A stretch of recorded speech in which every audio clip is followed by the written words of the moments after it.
Bueno, yo les voy contando, no sé si 95. quieren que arranquemos y les puedo ir comentando un poco a los que no conocen algo del Consejo Profesional de Ciencias Informáticas de la provincia de Buenos Aires. Aprovecho ya que somos un montón y les cuento un poquito ya que tenemos ampliada la gente, diferente gente hoy. En provincia de Buenos Aires rige la ley 13.016, que es la ley que nos da marco y encuadre a todas las profesiones de informática.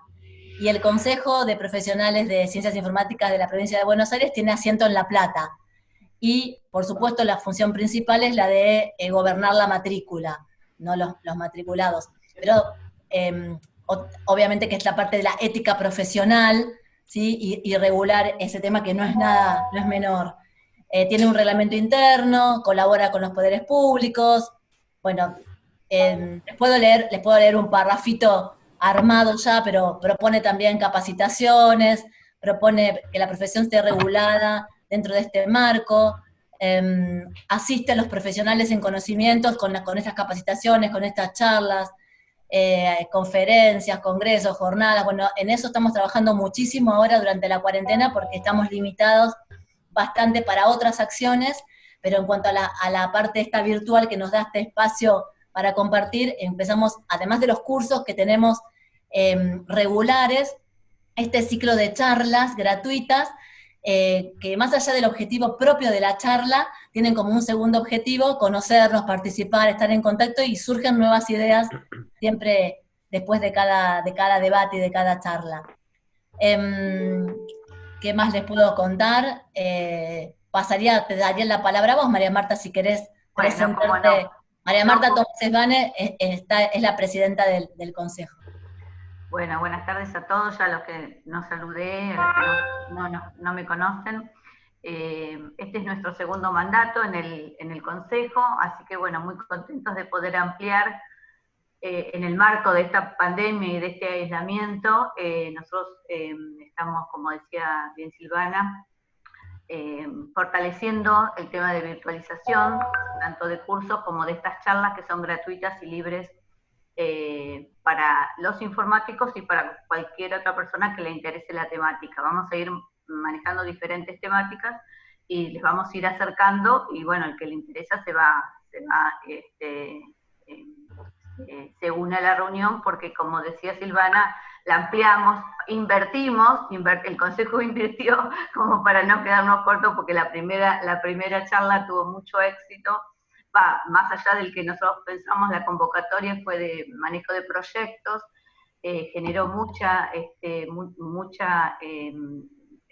convocatoria, entonces hubo gente que lamentablemente nosotros no nos dimos cuenta que a los 100 ya no podían entrar. Entonces, bueno, ahí es que ampliamos y ahora hasta 500 vamos por 116, así que todavía Bien queda. ahí, valió la pena. Valió la pena la inversión. Bueno, entonces les contaba que a raíz de la charla que fue la semana pasada, que fue la primera de manejo de proyectos, surgió después de unas preguntas, y cuando terminó la charla, que la dio Leandro Antonelli, que también es parte de nuestro consejo, bueno, profesor y bueno, con un currículum como el de Sergio también, como nuestro expositor de hoy, al que agradezco, y surgió que se va a hacer como un mini curso o 4 clases de algo informático, que es metodología, no sé si me escuchan, la metodología Zoom, a raíz de ese curso. Por eso es que, como decía Silvana bien,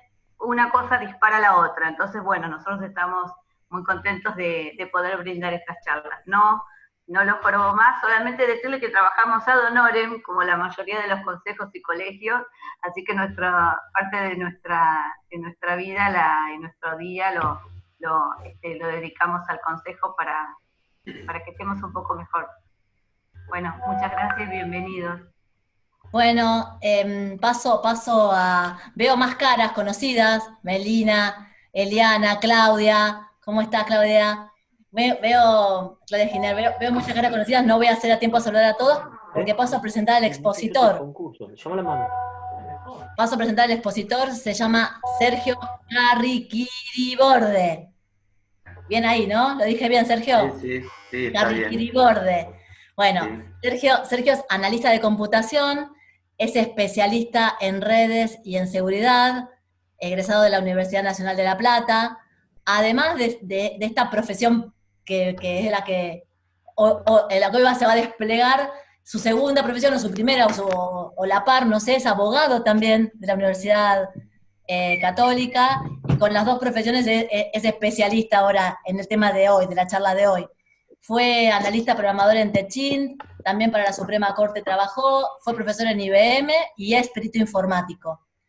También es secretario del Tribunal de Disciplina del Consejo, de nuestro Consejo. Así que Sergio, si querés ya te doy el pase y arrancás vos la charla del día. Te agradecemos que hayas armado esta charla para compartir con toda esta gente. Bueno, dale. A ver, Gabriel, déjame compartir la pantalla, por favor. ¿Querés comentar algo? Ya te damos, sí. Sí.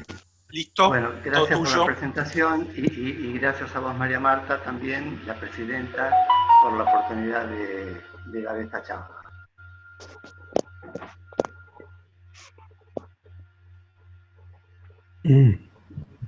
Bueno, ahí está. Bueno, Ahí se ve bien, Sergio. Dale nomás. Bueno, entonces el tema que me pidieron desarrollar es delitos informáticos y también unas nuevas modalidades de los delitos informáticos que nosotros hemos recogido de informes públicos de Interpol y de Europol.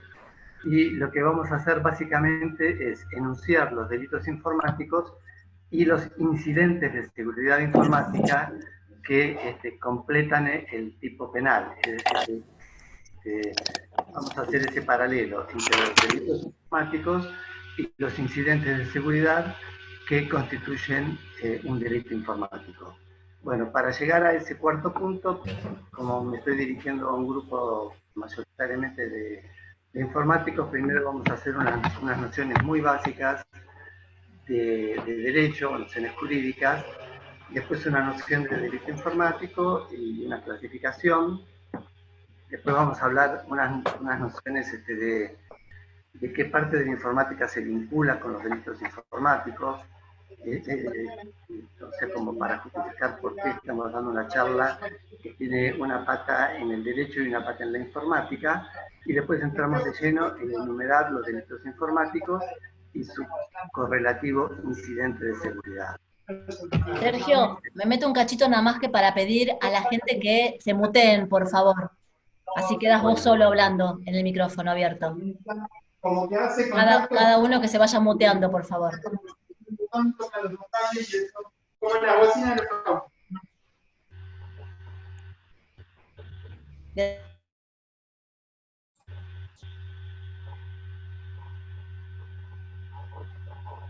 Listo, ¿no?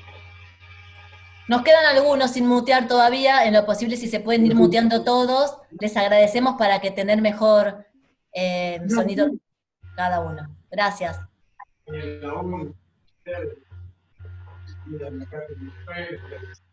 Bueno, cuando me digas, empiezo. Dale nomás, dale. Bueno, entonces repito, vamos a hacer un correlato y los incidentes de seguridad informática.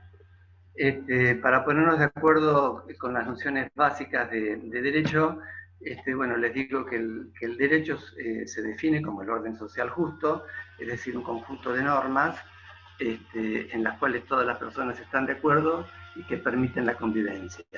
Dentro del derecho tenemos una rama que es el derecho penal, que en esta rama nos vamos a mover. El derecho penal es un orden coactivo que permite al Estado sancionar, dice Kelsen, o castigar, podríamos decir, conductas disvaliosas.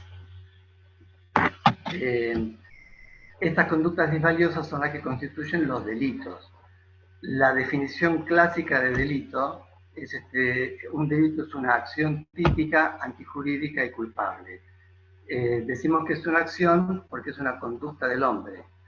Acción típica, esta palabrita típica tengan en cuenta que es importante porque seguramente la voy a decir muchas veces. Típica significa que describe una conducta humana con todas sus características. Tiene que estar perfectamente descrita cuál es la conducta que es delito. Eso significa tipicidad. Entonces, esa descripción del tipo de delito sale del Congreso de la Nación, emana del Congreso de la Nación por una ley.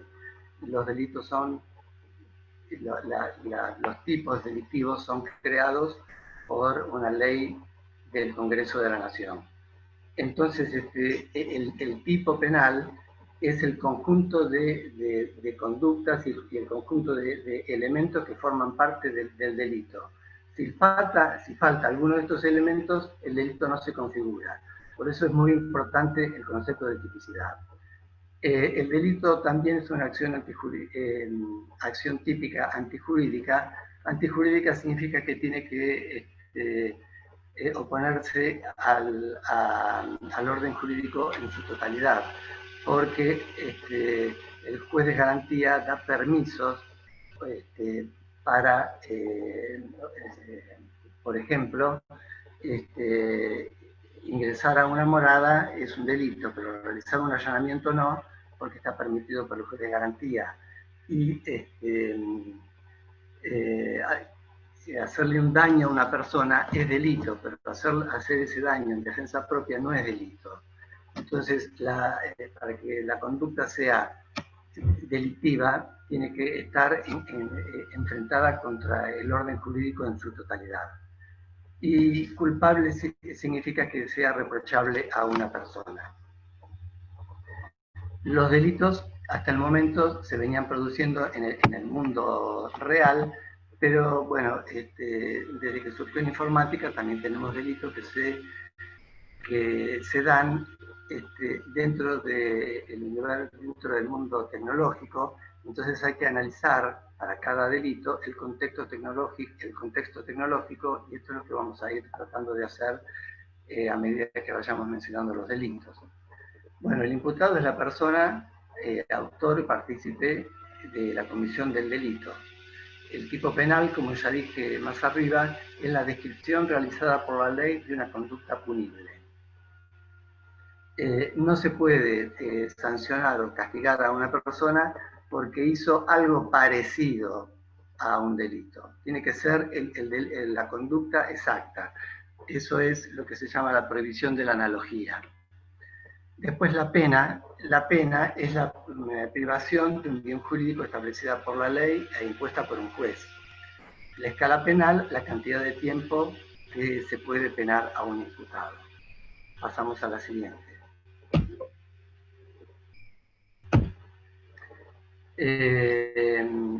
Como vamos a hablar de la ley de delitos informáticos. El antecedente que tiene es la Convención de Budapest del año 2001.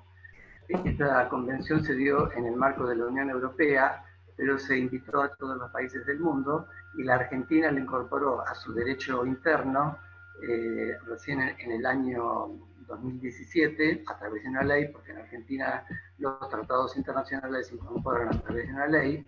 Tenemos este sistema dual. Y antes de la incorporación del Convenio de Budapest al ordenamiento jurídico interno, se sancionó la ley 26.388 en Argentina, que es la llamada Ley de Delitos Informáticos.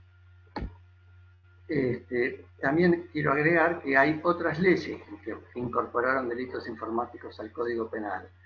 Por ejemplo, la ley de Carding, que ya la vamos a mencionar, y la ley de Grooming. Pasamos. Bueno, los delitos informáticos se podrían definir como toda acción típica, como toda acción típica dirigida contra activos informáticos o realizada usando la tecnología. A lo largo de la presentación vamos a ver que fundamentalmente tenemos tres activos informáticos, que son la infraestructura de red, los sistemas informáticos y las bases de datos. Estos son los activos informáticos que van a estar protegidos por la ley, entre otras cosas más que ahora vamos a mencionar. Si se quiere realizar una clasificación de delitos informáticos, podríamos hablar de delitos impropios, que son los delitos que ya existían antes de la sanción de la ley 26.388, como por ejemplo el daño, fraude, son delitos que ya existían, y la ley de delitos informáticos lo que hace es modificar estos tipos penales y agregar a la informática como un medio comisivo del delito. El otro tipo de delitos serían los delitos propios contra bienes informáticos. Estos delitos propios serían los que no podrían existir si no existiera la informática. Por eso también algunos autores los llaman delitos autónomos. Y son fundamentalmente dos en la ley de delitos informáticos. El craqueo, que se lo conoce más como hacking, hackeo, que es el artículo 273 bis, y el fraude informático, que es también de la ley de delitos informáticos. Fuera de esta ley mencionada, tenemos dos delitos que son también autónomos, que son el carding, incorporado al Código Penal por la ley 25.930, y el grooming, incorporado por la ley 26.904. Lo importante es que cuando uno dice que los artículos de una ley están incorporados en el Código Penal, ya el número de la ley ya no importa tanto, importa el tipo penal y el número del artículo. Lo que quiero rescatar de este slide es que la ley de delitos informáticos básicamente lo que viene a hacer es a modificar tipos penales existentes y agregarles que esos tipos penales se pueden ser cometidos a través de medios informáticos. Bueno, ahora pasamos a esta parte de qué parte de la informática se vincula con los delitos. Para ello tengo que referirme al concepto jurídico, que es la finalidad del derecho penal. El derecho penal, entre sus finalidades, tiene la finalidad de prevenir el delito. Es decir, de ejercer una amenaza contra los ciudadanos para disuadirlos de realizar o de cometer los delitos. Esa es una de las finalidades del derecho penal. Vamos a ver cómo esta finalidad se entronca con la finalidad de lo que es la seguridad informática. Para ello vamos a ver cuáles son los mecanismos de protección de los activos informáticos. Y acá ya nos metemos en materia informática. En primer lugar tenemos los firewalls. Los firewalls son dispositivos informáticos que permiten o prohíben comunicaciones de una computadora con internet o con otras computadoras de la red, ya sea una red local o WAN o internet. El firewall puede ser un firewall de host, como el firewall que tenemos en el Windows. También tenemos firewall de red, por ejemplo el iptable. El firewall de red lo que nos crea es un perímetro de seguridad. Si nosotros estamos dentro de una organización donde tenemos una red LAN, podemos tener un firewall de red que proteja a todas las computadoras al mismo tiempo. También existen firewall de aplicaciones, que son los web applications, como por ejemplo el Mod Security. Otro dispositivo, mecanismo de protección creado por la informática para proteger los activos informáticos, son los sistemas de detección de intrusos, el IDS. El sistema de detección de intrusos sería como tener una cámara afuera de la casa, que simplemente mira o ve. Los ejemplos de programas que hacen esto son el Snort, el Fail to Ban y el Trapwire. El Tripwire, bueno, son programas de detección de intrusos. También tenemos programas o sistemas de prevención de intrusos. Estos programas frenan la intrusión. No permitan que un usuario pueda ingresar a la red.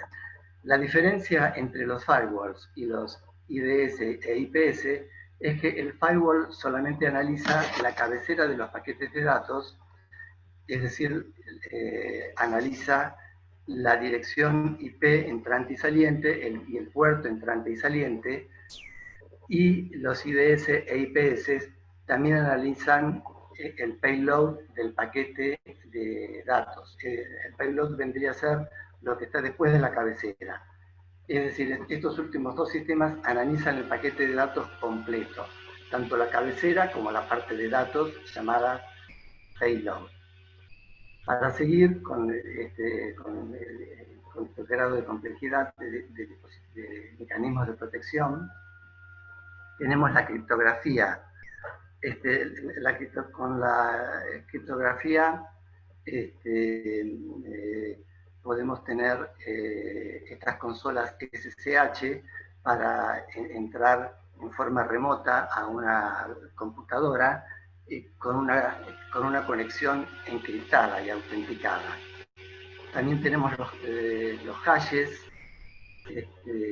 que el hash es una función para obtener una huella digital de un archivo,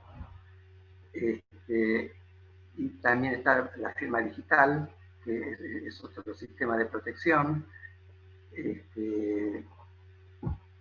La firma digital se basa en una clave pública y una clave privada. Y también dentro del ámbito de la criptografía tenemos los protocolos SSL y TCL, que son para generar una conexión cifrada y autenticada entre el cliente y el servidor. Por último, tenemos los honeypots, que son servidores o hosts, señuelos, simulados, no son servidores de verdad. Simplemente están ahí para detectar la actividad maliciosa que pueda entrar en mi organización, y entonces una vez que yo detecto que me están queriendo atacar, puedo analizar el ataque, ver de dónde viene, y entonces me voy preparando para tomar medidas. Estos son todos los elementos informáticos que tenemos para proteger los activos informáticos. Y el derecho, al prevenir el delito, también es un factor de prevención de los ataques. Es lo que quiero postular o discutir. Sostengo que el derecho penal, las actividades delictivas, trata de... el derecho penal también es un mecanismo de protección de los activos informáticos. Bueno, ¿dónde se estudia todo esto de la protección informática? En la rama de informática que se llama seguridad informática o seguridad de la información. Hay una pequeña diferencia entre ambas locuciones. La seguridad informática maneja las vulnerabilidades y las amenazas, que ahora vamos a ver sus definiciones, y la seguridad de la información busca mitigar los riesgos de los activos. Las definiciones que les voy a leer están tomadas del RFS 2828. Los RCF son Requests for Comment, que son del Instituto de Ingeniería Task Force de Estados Unidos, que es un consorcio de colaboración técnica, el más grande que tiene Internet, donde se definen los estándares tecnológicos, es decir, cómo deben funcionar las cosas para que haya conectividad. Bueno, la seguridad informática trata de la vulnerabilidad, de las amenazas y de los incidentes. Una vulnerabilidad informática es una debilidad que tiene un sistema o un activo, a través del cual se puede producir un efecto adverso. Para poner un ejemplo, la vulnerabilidad informática sería como una casa que tiene una ventana sin rejas. Una amenaza es una violación potencial a la seguridad.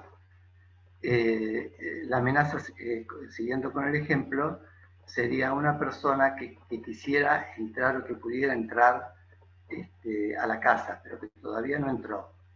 Y en tercer lugar, dentro de la seguridad informática, hablamos de los incidentes de seguridad, que son los ataques propiamente dichos.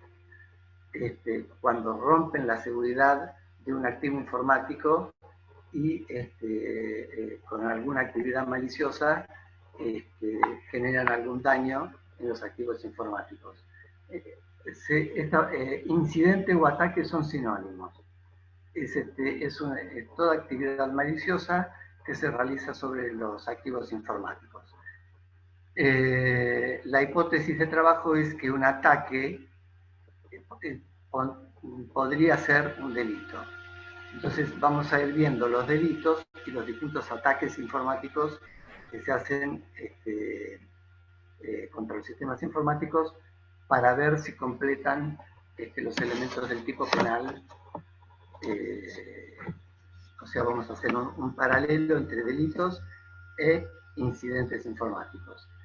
Entonces, este sería el punto de contacto entre la informática y el derecho penal, los incidentes. Y también los bienes jurídicos, que ahora en la próxima slide vamos a hablar de los 3 bienes jurídicos que se generan a partir de la seguridad informática.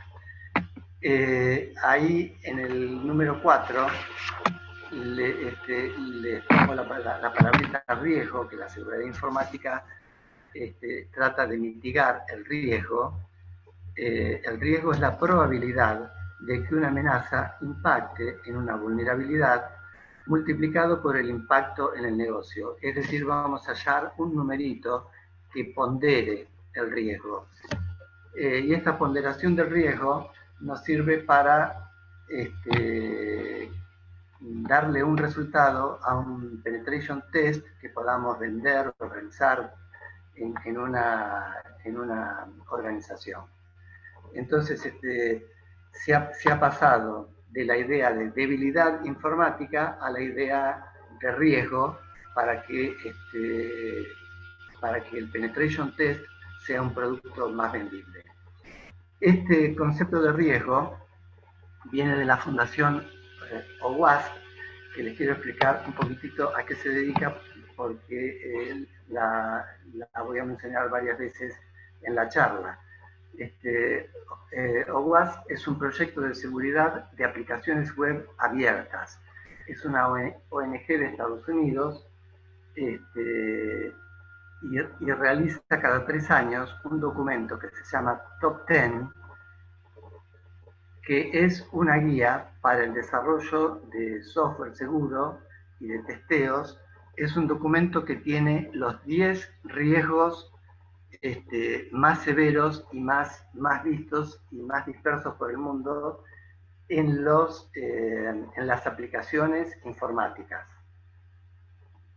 Entonces, esta organización no gubernamental lo que busca es ayudar a los programadores a desarrollar aplicaciones seguras. Entonces, todo lo que hablemos de OWASP está vinculado solamente a aplicaciones. No tiene nada que ver con la infraestructura de red, solamente con las aplicaciones. Entonces, este OWASP nos hace un ranking de las 10 riesgos o debilidades más difundidos en el mundo, y entonces vamos a hacer el paralelo entre estas debilidades y los delitos informáticos. Bueno, empezamos con los delitos. No, faltaba lo de bienes jurídicos.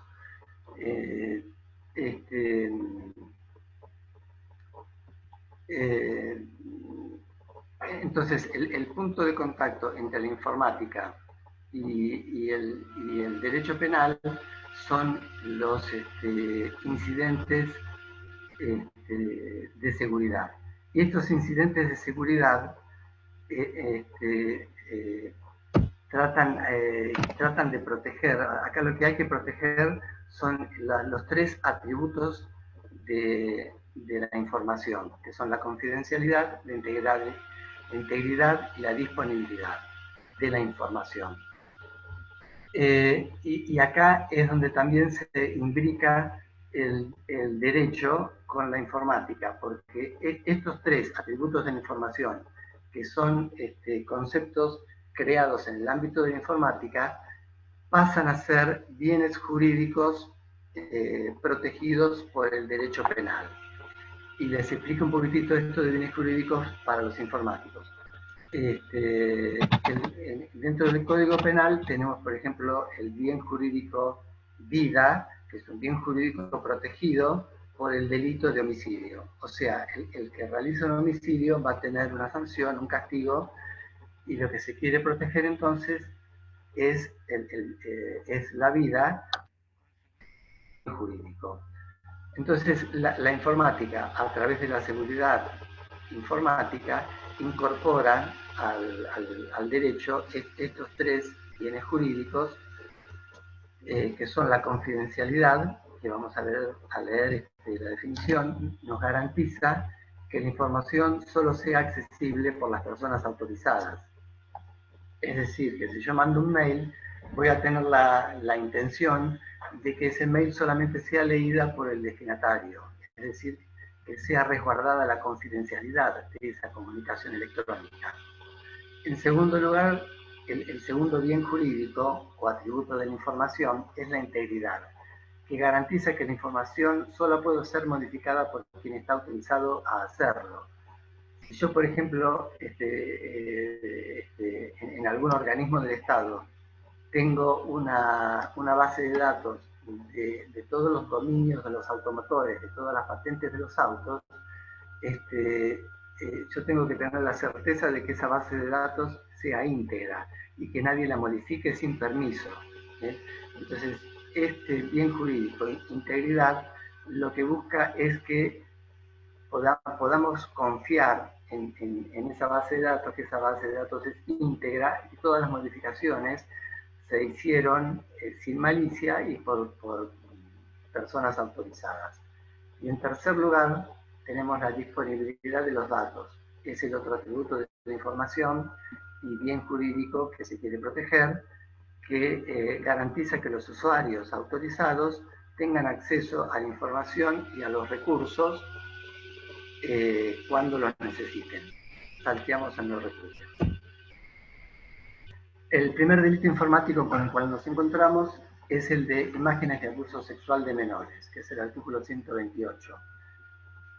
La definición, los verbos típicos, o sea, la definición que hizo el Congreso Nacional es enunciar cuáles son los verbos del delito.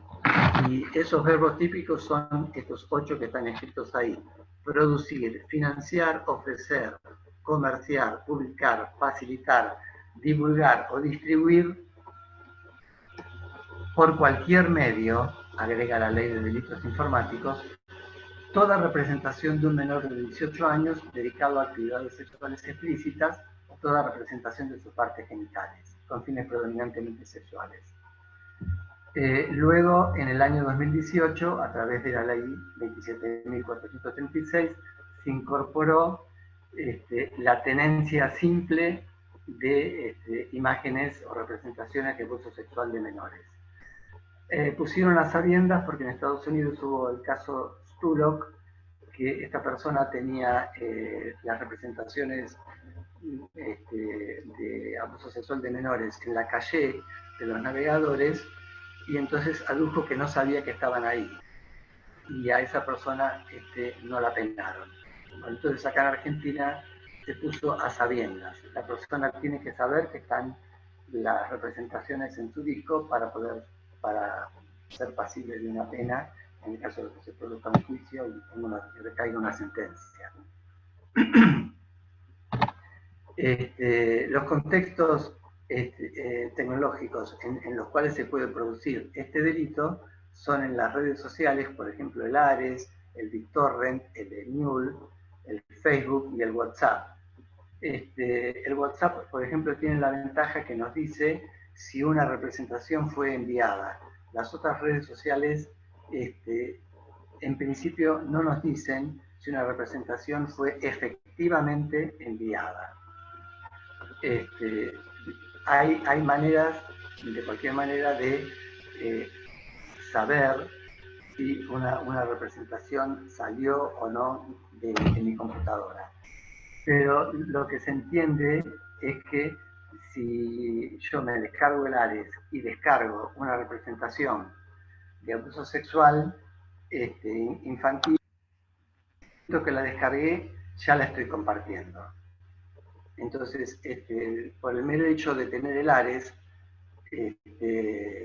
con imágenes de abuso sexual de menores en la carpeta compartida que se llama My Share Folder, ya estoy cometiendo el delito.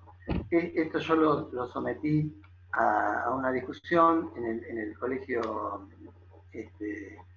de abogados, y bueno, todos los profesores y abogados grandes coincidieron en que es un delito doloso, y que desde el momento en que yo bajo una película ya se está compartiendo y ya se está cometiendo el delito.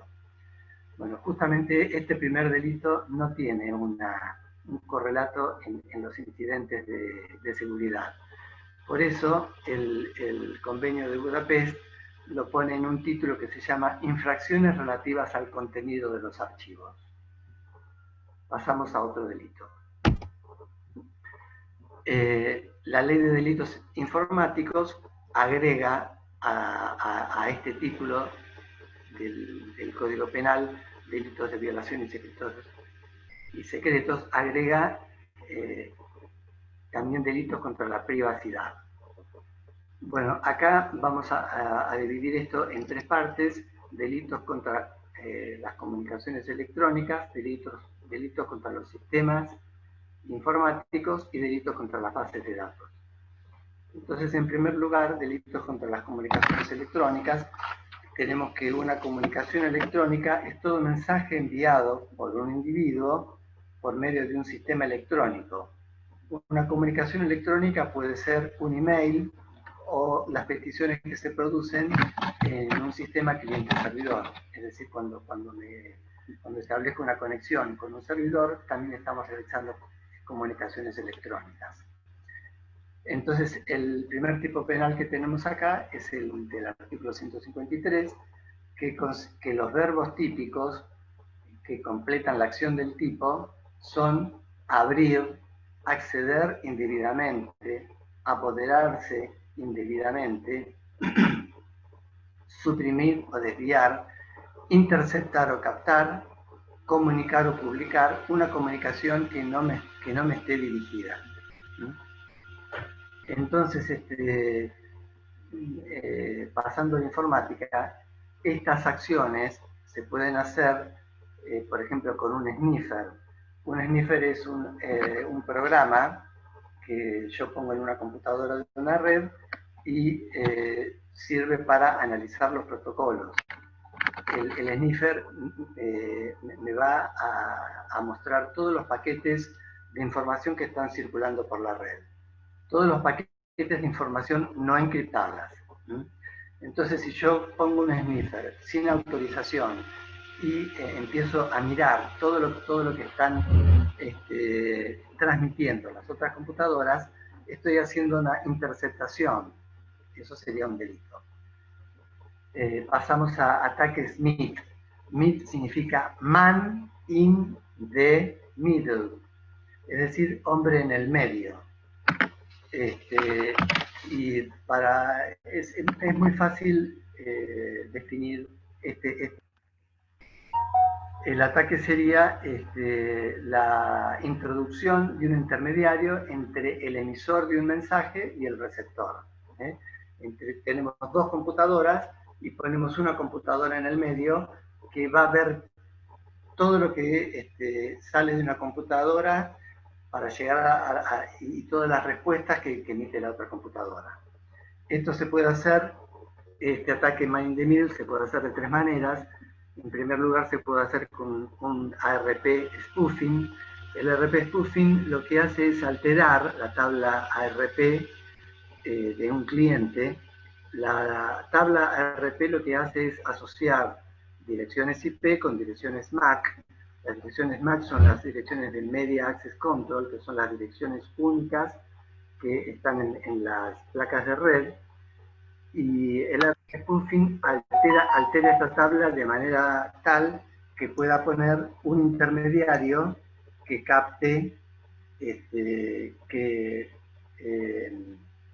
un intermediario que intercepte todas las comunicaciones y todos los paquetes de datos que están siendo transportados por el medio, por el cable. Otra manera de realizar el ataque man in the middle es por el DHCP spoofing. El DHCP es un servidor que tenemos en la red que nos configura el protocolo TCP/IP cuando prendemos la computadora. Cuando prendo la computadora se me asigna una dirección IP, se me asigna también un gateway, se me asignan DNS, se me asigna una máscara de red. Y, bueno, todas estas direcciones me las da el servidor DHCP. Si tenemos un servidor de DHCP con datos falsos, yo voy a configurar mi computadora y mi protocolo TCP/IP con datos falsos. Especialmente me podrían falsear la dirección IP del gateway o la dirección de los DNS. Y este falseamiento, ¿para qué sería? Para que el atacante haga pasar por su computadora los paquetes de información que están destinados al gateway.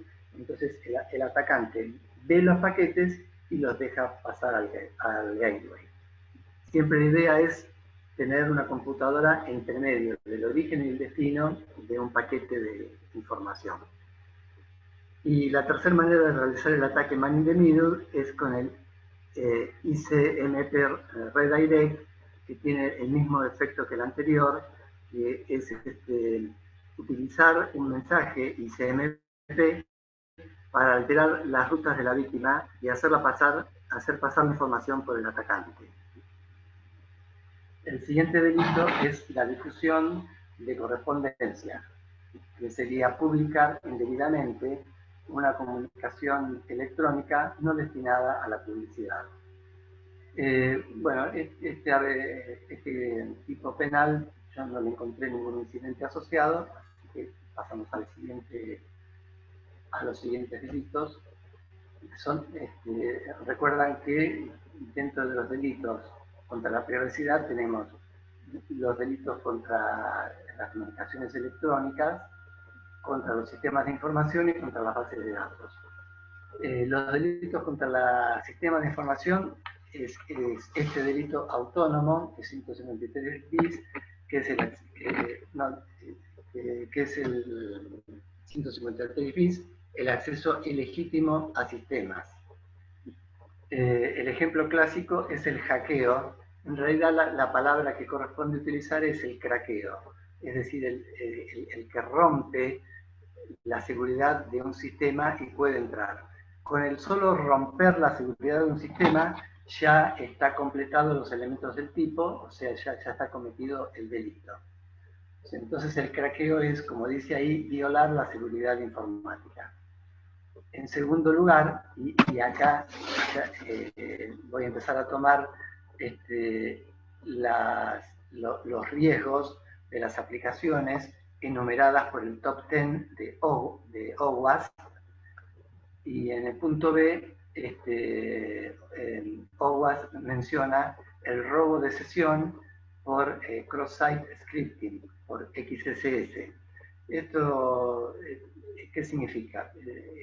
Que me pueden ejecutar en mi computadora un script que me vino por una página que yo requerí. Y ese script que explota en mi computadora me puede robar la sesión o robar la cookie de sesión, y si la cookie de sesión no expiró, yo la puedo poner en otro navegador y puedo entrar al sitio y autenticarme como la otra persona. OWASP también pone otro incidente de seguridad que entraría dentro de los delitos de acceso ilegítimo, que es la gestión de sesión. Dejar la sesión abierta y si alguien entra a mi sesión, estaría cometiendo el delito de acceso ilegítimo. Las sesiones, la gestión de sesión implica el robo de cookies o poner el ID de sesión en la URL, que sería una mala práctica. Porque si me roban la URL pueden entrar a la sesión que yo tengo establecida con algún servidor, por ejemplo el servidor de home banking. Otro incidente de seguridad que pone el top 10 de OWASP es el control de accesos deficiente. Escribir una URL que no pida autenticación. Muchas veces cuando nosotros empezamos a navegar dentro de un sitio, vemos en la barra de direcciones del navegador las subcarpetas y subcarpetas que forman parte del sitio. Es posible que yo pueda ingresar a un sitio escribiendo esa URL larga que contenga el dominio y que contenga también subcarpetas. Si esto ocurriera, es un defecto de seguridad. No tendría que ocurrir así, porque si yo no pongo mi usuario y contraseña, no tendría que ingresar al sitio. Bueno, pero a veces ocurre que hay control de acceso deficiente y puedo ingresar al sitio por una subcarpeta que se ve en la barra de direcciones. Obviamente esto no ocurre cuando el sitio está programado en ASP.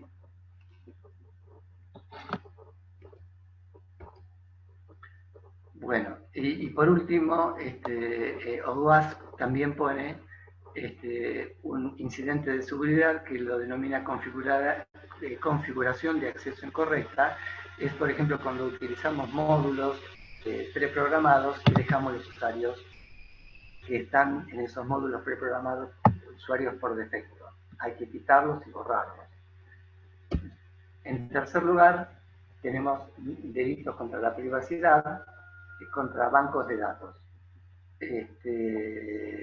El 157 sería un delito cuando un funcionario público revele datos secretos. Y el 157 bis es delito acceder, revelar, insertar o hacer insertar datos en un banco de datos. Este delito se puede realizar con el incidente de seguridad llamado SQL Injection. SQL es el Structured Query Language, que es un lenguaje estructurado para realizar consultas en una base de datos, y lo que se puede hacer en una caja de texto de una aplicación, uno puede introducir queries que son reconocidos por el intérprete, y se puede llegar inclusive a realizar un volcado de la base de datos completa. Pasamos al siguiente delito. Tenemos el fraude informático.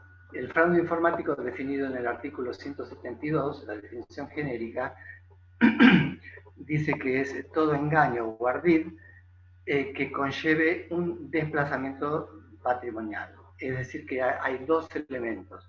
Tenemos el engaño que le hacemos a la persona y el desplazamiento patrimonial para que haya fraude.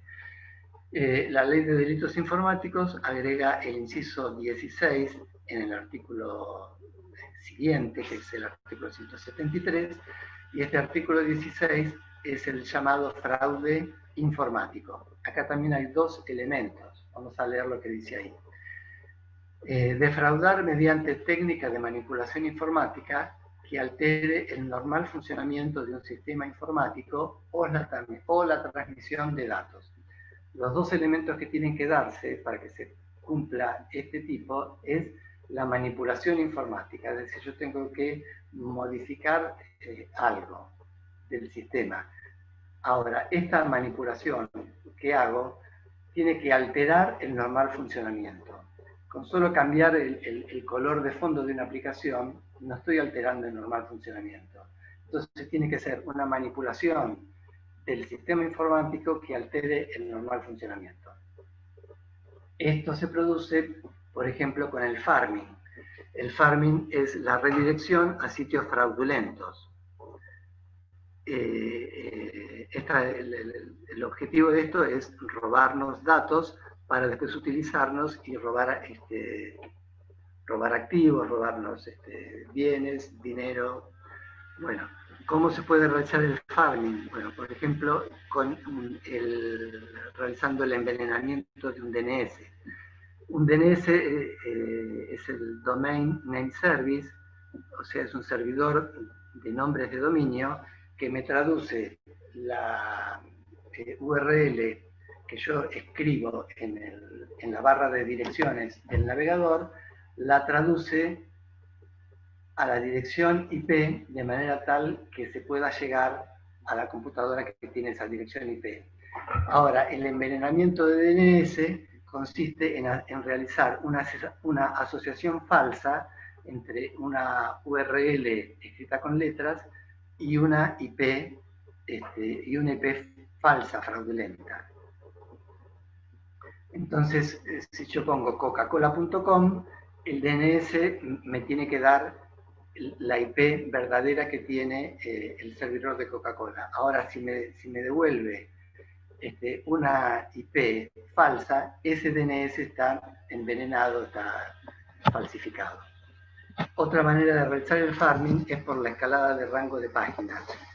Esto ocurre cuando buscamos en algún buscador como Google, ponemos Banco Provincia, y podría ocurrir que la primera ocurrencia que aparezca en la búsqueda no nos lleve al banco y nos lleve a un sitio parecido. Por ejemplo, en vez de Banco Provincia escrito con N, Banco Provincia escrito con M, que no nos damos cuenta, y es otro sitio, va a tener otra IP, entonces nosotros vamos a poner el usuario y la contraseña y nos han robado el usuario y la contraseña para ingresar al Combanking. Es muy grave. Bueno, otra manera de realizar el farming es con el DHCP fraudulento, con un DNSP spoofing.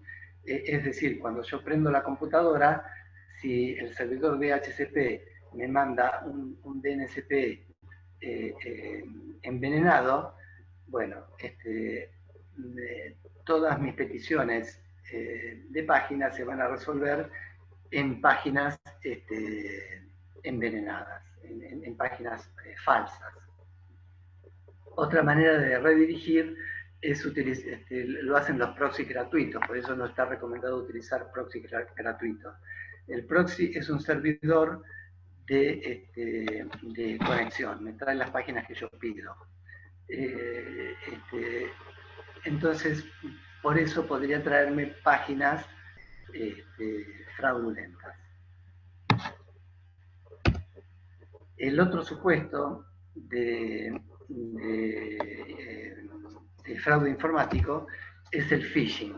Primero vamos a ver el phishing y después el spear phishing y el BEC, que son estas nuevas modalidades, que son las que hemos enunciado en el nombre de la charla, de nuevas modalidades de realizar un phishing. Bueno, leo lo que está escrito ahí. Los objetivos de un ataque de phishing son obtener las credenciales de acceso de un usuario, por ejemplo en home banking, también obtener información sensible, financiera o personal, enviar un payload malicioso, que puede ser un ransomware, un keylogger o un remote access trojan, ese es el RAT. Y esto se realiza a través de un mail, generalmente a través de un mail, y también a través de una llamada telefónica o un SMS. Bueno, esta información que yo les presento está tomada de un paper o de un informe público de Europol que se llama S3 y que es de noviembre del año pasado. Ahí Europol se dedicó a describir cómo funciona el spear phishing y el BEC. Bueno, entonces estamos de acuerdo que el phishing básicamente es un mail que nos envían para robarnos credenciales de acceso y datos sensibles de la víctima, ¿no? Bueno, el puntito número 2 dice ahí que el phishing puede ser no personalizado, con lo cual lo enviamos a una lista grande de distribución. Y también tenemos punto B, el phishing personalizado, y este es el spear phishing. Es, haciendo una paráfrasis, sería como como una publicidad segmentada, porque me están haciendo, me están enviando un mail donde donde el emisor demuestra que tiene conocimiento de la organización interna a la cual yo pertenezco, a los procesos que se realizan dentro de la organización, al software que tenemos, al staff, a los compañeros de trabajo. Y esto, el informe de la Europol dice que estos datos se pueden obtener a través de LinkedIn, también se pueden obtener a través de la Deep Web. Bueno, eso lo menciona la Europol. La finalidad del spear phishing es que el receptor confíe en el emisor y en el contenido de lo que le estoy pidiendo. Bueno, hasta ahí es el concepto de spear phishing. Spear significa arpón, porque cuando consigo la respuesta, traigo un montón de datos, o sea, prácticamente ingresé a una organización. Redondeando, entonces, el spear phishing es un mail que demuestra conocimiento de la persona para que la persona caiga y confíe en el emisor.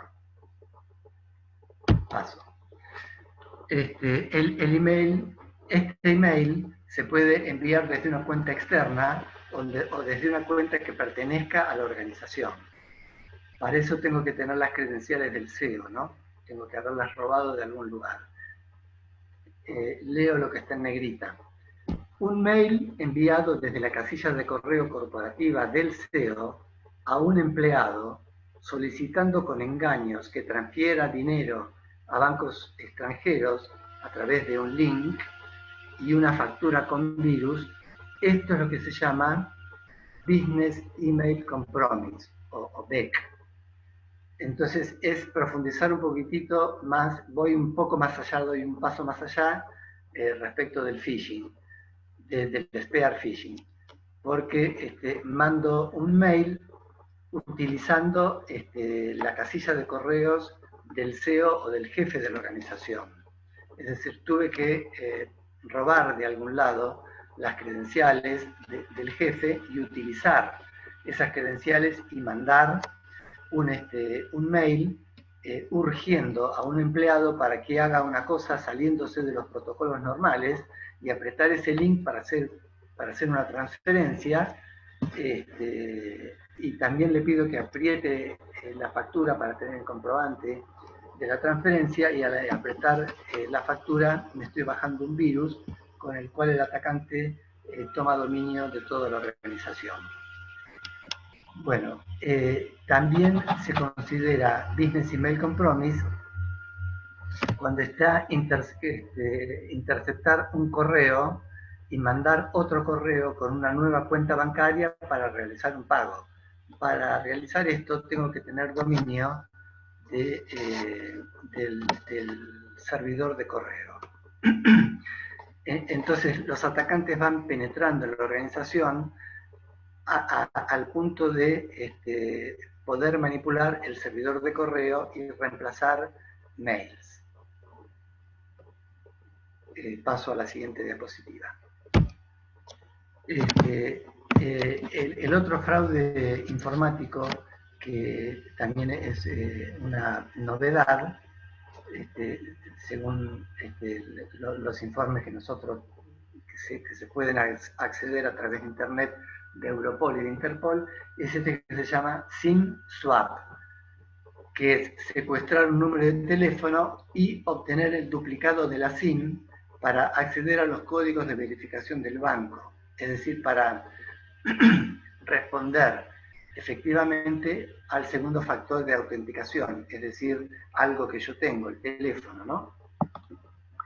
Esto es posible debido a que pedir un duplicado del SIM en las compañías de telecomunicaciones es bastante fácil. Entonces, los elementos para realizar este delito de fraude informático son robar las credenciales de un banco a una persona, recopilando su información personal y pedir a la telco un duplicado de la SIM. Con esto estoy entrando a la cuenta de la persona y tomo control de sus cuentas de correo y sus redes sociales. Bueno, esta es esta nueva modalidad que se llama SIM swap. Pasamos. Después nos encontramos con el fraude con tarjetas de crédito. Este inciso del artículo 173 fue incorporado como delito informático antes de la sanción de la Ley de Delitos Informáticos. El fraude con tarjetas es lo que se llama carding. Los verbos típicos son defraudar mediante el uso de una tarjeta de crédito. Puede ser mediante el uso o mediante el uso no autorizado. Fíjense lo que está en negrita y subrayado. Entonces, el carding es defraudar mediante el uso de una tarjeta. Esta tarjeta puede estar falsificada, adulterada, hurtada, robada, perdida u obtenida del legítimo emisor mediante un ardid o engaño. También se realiza fraude con tarjeta mediante el uso no autorizado de los datos, aunque lo hiciere por medio de una operación automática. Otra vulnerabilidad que tienen los sistemas, otro incidente de seguridad, es el que completa los elementos del tipo y realiza la acción típica, es el skimming. El skimming es el copiado de la banda magnética. Y esto ocurre cuando el cajero electrónico ha sido atacado por delincuentes que le han puesto un segundo lector de banda magnética y también una camarita para ver la contraseña que yo pongo con la mano. Y entonces lo que hacen es todos los datos de mi tarjeta de crédito y la clonan para entrar al cajero y poder hacerse de la plata. Bueno, con esto terminamos con fraudes. Pasamos al siguiente delito. El otro delito modificado por la Ley de Delitos Informáticos, que se agregó un segundo párrafo exclusivo para delitos informáticos, es el de daño informático, artículo 183, segundo párrafo. Los verbos típicos son estos tres: alterar, destruir o inutilizar. ¿Qué cosa? Datos, documentos, programas o sistemas informáticos. También se realiza la acción típica vendiendo, distribuyendo o haciendo circular o introduciendo un sistema informático o cualquier programa destinado a hacer daños. Los incidentes de seguridad que completan esta acción típica son el spam, porque ahí dice hacer circular. Bueno, el spam justamente lo que hace es una circulación de una propaganda. Obviamente el malware es el caso típico de daño informático. Cualquier tipo de malware, ya sea un troyano, gusano, virus, que destruya mi file system, mi sistema operativo.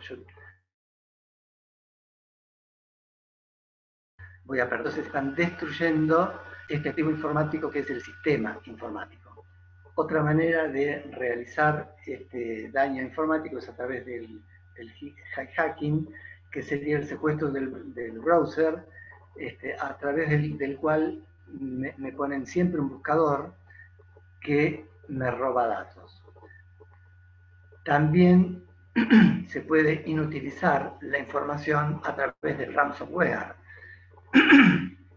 El ransomware consiste en una computadora un malware que encripta toda la información y pide un rescate en bitcoins o en cualquier criptomoneda. Entonces, si yo no pago, la información me queda inutilizada, con lo cual se está completando el verbo típico, y esto es un delito. El otro tipo de daño, que es un daño agravado, es el daño informático realizado sobre servicios públicos, en especial daños en sistemas de salud, comunicaciones, transporte de energía, medios de transporte u otro servicio público. Pasamos a otro delito. Tenemos la interrupción de comunicaciones, que es el artículo 197. Acá lo que agregó la ley de delitos informáticos es que se pueden interrumpir comunicaciones telefónicas o de otra naturaleza. Al hablar de otra naturaleza está haciendo referencia a las comunicaciones informáticas. El incidente de seguridad que puede producir este delito es un ataque de DOS a través de una botnet.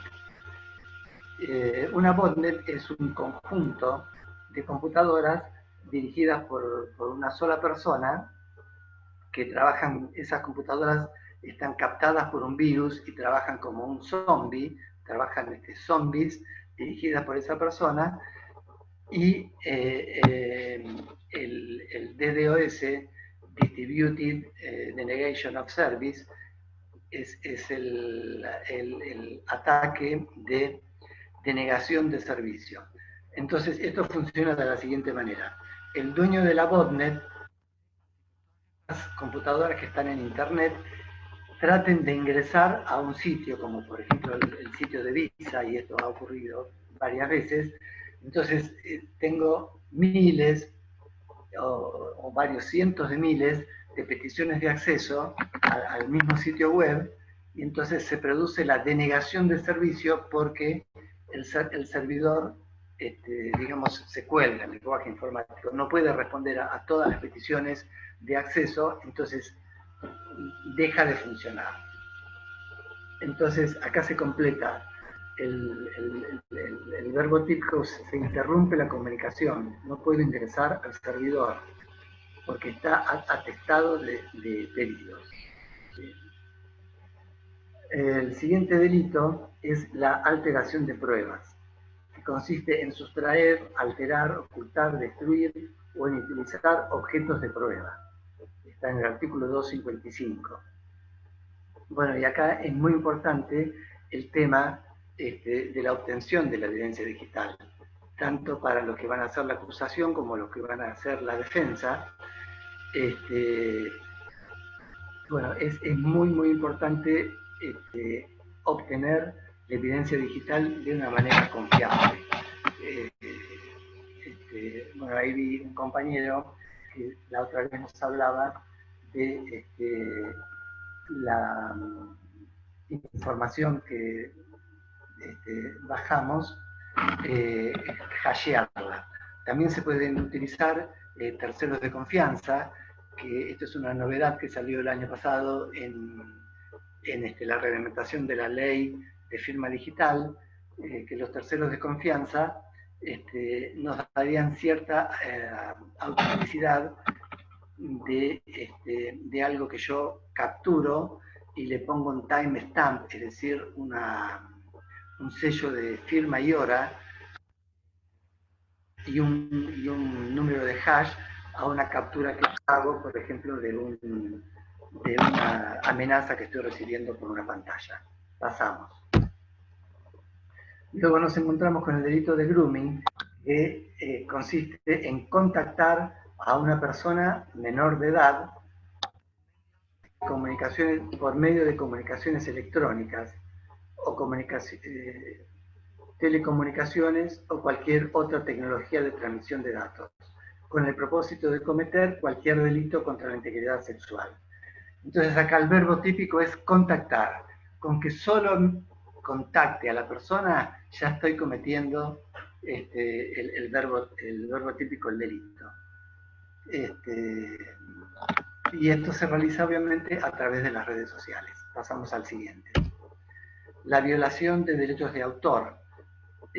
Bueno, esto no está en la ley de delitos informáticos, sí está en la Convención de Budapest. Y el delito acá consiste en vender o reproducir o en almacenar copias ilícitas de programas de computación que no me pertenecen. Es lo que comúnmente nosotros denominamos programas truchos. Y el delito es vender, reproducirlos o tenerlos. ¿Quién es el dueño del programa, según esta ley? Lamentablemente, el que pagó por hacerlo o el que lo hizo y lo vendió. Es decir, si yo soy empleado de una empresa de programación, no soy el dueño del programa. El dueño del programa es el titular de la empresa. Eso está en el artículo 4 de la ley. Entonces, el código fuente y el código objeto están protegidos por la ley. El objeto es el código fuente compilado que no está link editado, es decir, que no se le han unido las librerías del lenguaje de programación. Pasamos al siguiente delito. Ese era el último. Quería decirles que no son delitos por el momento en Argentina la difusión de imágenes íntimas sin consentimiento, que también se lo llama revenge porn o cibervenganza, que estamos muy habituados a verlo esto en televisión. En España sí es delito. Después las fake news tampoco son delitos, las noticias falsas, por el momento.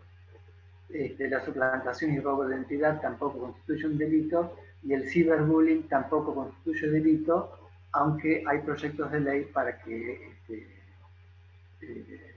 se cree el tipo penal.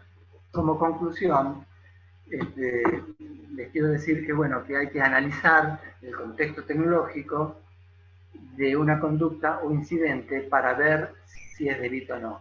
En este análisis del contexto tecnológico tiene que participar una persona con conocimientos informáticos avesados. Segunda conclusión, el punto de contacto entre el derecho penal y la informática son los incidentes de seguridad y la protección de los atributos informáticos, de la confidencialidad, integridad y disponibilidad de los datos. En tercer lugar, el derecho penal es un sistema más de prevención y de castigo de los incidentes de seguridad.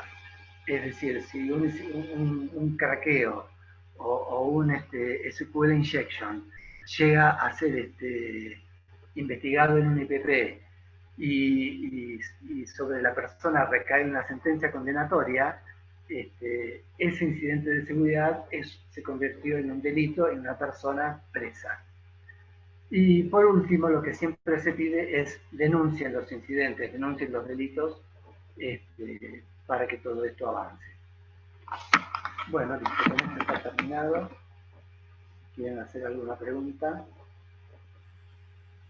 Gracias, Sergio. Muy buena la presentación, la explicación de los delitos, y también muy interesante la de los no delitos, las que todavía no son delitos. Sí, sí. Me gustó también mucho esa filmina. Bueno. Si alguno quiere hacer alguna pregunta, nos puede escribir en el chat y le habilitamos el micrófono, o la leo yo del chat. Si tienen alguna cuestión que preguntar. Antes en el chat yo había visto alguna pregunta o algún comentario a ver si hay alguno, ¿no? Bueno, te leo, Sergio, uno previo que vi al pasar, en algún momento de tu presentación que hablabas del certificado de seguridad de un sitio, ¿sí? Si, para saber si el sitio es correcto o no, preguntaba Emi si se podía verificar a través del certificado de seguridad si el sitio es correcto o no, y a la vez, al mismo tiempo, Edgar le contestaba que sí, que hay que verificar la firma del certificado. No sé si querés comentar algo al respecto. Y bueno, haces clic sobre el certificado de seguridad y te va a dar la entidad emisora. Pero de cualquier manera no se puede confiar totalmente en los certificados de seguridad porque hay certificados de seguridad que se emiten con bastante liviandad. Es decir, uno tiene que estar seguro de la URL que escribió y que el sitio al cual estoy ingresando sea el sitio correcto. Es decir, no se puede confiar totalmente en los certificados de seguridad. Bueno, muchas gracias. Varios nos preguntaron si íbamos a compartir, les decimos que sí, que vamos a compartir la presentación y también la grabación de esta charla y de la anterior en el sitio del Consejo. Nos preguntan si damos certificados por las charlas, no pensábamos dar certificados por charlas gratuitas. Y también nos preguntan si hay si alguna clase que explique cómo se detectan, previenen, están escribiendo mucho, desde el punto de vista informático. Estás muteada, María Marta, te veo mover la manito. Ahora que Gabriel te desmutee, ¿sí? Bueno, te felicitan, Sergio, por la charla, por la exposición. Bueno, eso que te preguntan de cómo hacemos para detectar o prevenir, yo ahí mencioné algún software de detección y prevención de intrusiones, y también está la empresa Akamai, que es una DNS que trabaja para Facebook, por la cual transita el 30% de toda la información que se mueve por internet por el mundo, y esta empresa ofrece servicios pagos para detectar y prevenir los intrusos. Javier nos pregunta si la suplantación de identidad en redes sociales, sumado al acoso o injurias, es delito. Claro, cuando se van sumando conductas, sí, tenemos un delito. También ocurre, por ejemplo, que el grooming, una persona que realiza un grooming termina siendo condenada por abuso sexual. ¿Cómo era la pregunta? Repetime. La pregunta era, la suplantación de identidad en redes sociales, sumado al acoso o injurias, si eso es delito. Claro, la suplantación en sí sola no es delito, las injurias sí son delitos. Lo que pasa es que si vamos sumando conductas, bueno, tenemos lo que se llama un concurso real de delitos. Entonces ahí se suman las escalas penales y bueno, por eso hay que analizar bien la conducta realizada y ver en qué tipo penal encuadra. Muchas veces se encuadra en varios tipos penales. Por ejemplo, si yo apunto a una persona con un arma, estoy cometiendo una amenaza, pero si después de amenazarlo, disparo y mato a la persona, el delito penal amenaza es desplazado por el delito penal homicidio. Y ese es un concurso ideal. Este otro concurso que estábamos hablando es un concurso real. Es decir, se suman las actividades ilícitas. Tenemos una última pregunta, Sergio, por lo menos hasta ahora, que Edgar pregunta si realizar ingeniería inversa sobre una APK del store de Android, ¿sí? de una aplicación móvil, si eso es delito. Reingeniería inversa sobre una APK. Sí, habría que leer bien todas las acciones típicas definidas por el Código Penal. Te diría, prima facie, que no. Habría que repasar todos los verbos típicos para ver si algún verbo típico encuadra con esto de ingeniería inversa. Porque, bueno, con ingeniería inversa, ¿qué estoy haciendo? Robando el código fuente. ¿No es cierto? Sí, tal cual. Sí. Abrile el micrófono si querés. Edgar es, Gabriel estaba preguntando esto, si se lo podés abrir.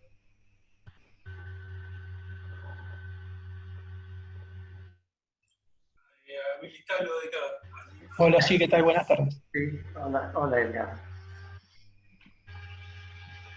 Sí, era una consulta, saber si una aplicación libre del Store de Android, por ejemplo, uno abre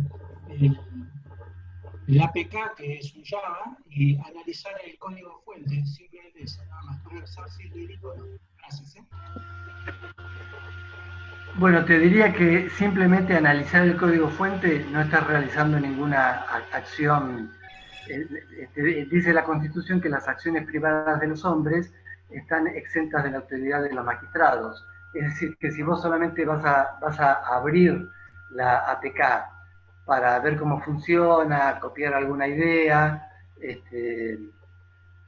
bueno, habría que ver cómo estamos con la ley de delitos intelectuales. En principio te diría que no, tendría que analizarlo un poco más. Ahí aporta en el chat Fernando Grafiña, aporta diciendo que si se analiza el código solamente, lo que decías vos, Sergio, no es delito. Claro. Por leer el código. Gracias, Fernando. Sí. Después, mira, hay otra pregunta más relacionada con el derecho acá. Fernando Molina, si un cliente no quiere recibir su resumen de cuenta sin cifrar, ¿no es su derecho? Pregunta. No sé si tenemos esa respuesta. Si tenés, ¿Recibir qué cosa? el resumen de cuenta, entiendo como resumen de cuenta de un servicio, ¿no? De una tarjeta, de un servicio. Si elige recibirlo sin cifrar, si ese no es su derecho. Si no lo quiere recibir, digamos. Bueno, Si hay que ver derecho. qué es lo que dice el contrato que firmó con el banco, las cláusulas que están en el banco, porque el contrato que tenés con la tarjeta de crédito lamentablemente es un contrato de adhesión, que lo único que podés hacer decir es lo quiero o no lo quiero, sí, no, lo firmo o no lo firmo. Si hay una cláusula que dice que el contrato va a ser enviado cifrado y vos la firmás. Claro, está perfecto, está claro. Mira, Mariano Constanzo y también se suma Pedro Zárate, preguntan si hay alguna organización para chequear los terceros de confianza para el análisis de los certificados de los sitios. ¿Chequear qué? El tercero de confianza en el análisis de los certificados de los sitios. Si hay alguna organización, algún lugar donde chequear ese tercero de confianza. ¿La anotamos, Sergio, esta, para contestar después? Sí, te diría que Dale. sí. Sí, hay una organización, inclusive hay una lista negra que esta organización ha realizado, que son los certificados de confianza en los cuales no se puede confiar. Pero no recuerdo el nombre de la organización. Bueno, vemos en todo caso si después la encontramos, lo agregamos o en la presentación o en alguna nota, o le contestamos derecho a los que preguntaron, yo lo tengo anotado, si algún otro también toma nota. Sí, pero esto existe una lista de certificados válidos y certificados inválidos. Y una pregunta de Emi-1, que vuelve a preguntarnos, ahora nos pregunta, para no leerla textual, me parece que está queriendo saber esas páginas donde no son reales, ¿no? Que simula ser la página de una organización y está, al que uno llega a lo mejor a través de un correo, de alguna forma con phishing o de alguna forma acercándonos al delito. Si uno se da cuenta que esa página no es real, si hay una forma de saber quién está atrás y cómo, o si no, cómo hacer la denuncia. Sí, y bueno, hay que denunciarla a la unidad fiscal de instrucción de turno, y también hay un sitio web donde se pueden denunciar las IP falsas. Yo en este momento no recuerdo, pero googleen dónde denunciar una URL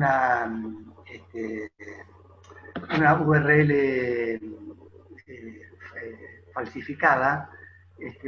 Hay un sitio web que crea también una lista de URL falsificadas. No recuerdo el nombre en este momento. Sí, que te prometen algo interesante, son similares al sitio real, te prometen algo interesante, pero estás entrando y dejando a lo mejor tus datos, tu usuario, tu password en una página falsa.